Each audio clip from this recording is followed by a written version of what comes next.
আজকে এই একতলা গ্রামের মানুষ বা একতলা গ্রামের যুবক ছেলেরা আজকে কয়েক মাস ধরে তারা যে মেহনত করছে, তারা যে কষ্ট করছে, তারা যে পরিশ্রম করছে, যে মাহফিলটাকে সাজাবার জন্য তারা যে পরিশ্রম করেছে বা পরিশ্রম এখন পর্যন্ত করছে, বেরাদারানে ইসলাম আপনারা এই পরিশ্রমটা তাদের বৃথা যেতে দিয়েন না, তাদের এই স্বপ্নটাকে আপনারা ভেঙে দিয়েন না। বেরাদারানে ইসলাম আপনাদের জন্য আপনাদের সহযোগিতাতে আপনাদের কাছে গিয়ে এই গ্রামের যুবক ছেলেরা, আমি যেহেতু এখানকার সমস্ত খবর জানি,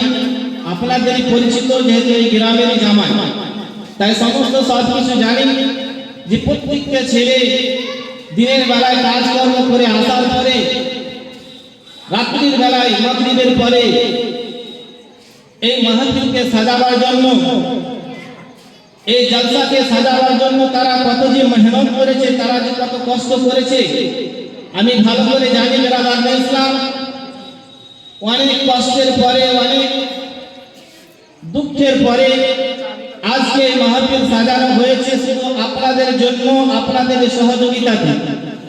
বেরাদারানে ইসলাম আপনারা যে যেখানে আছেন অনুরোধ করে বলবো যে এই মাহফিলে এসে উপস্থিত হয়ে যান। মা বোনেরা এবং চাচা ভাইজানেরা আপনারা যে যেখানে আছেন এই মাহফিলে এসে উপস্থিত হয়ে যান।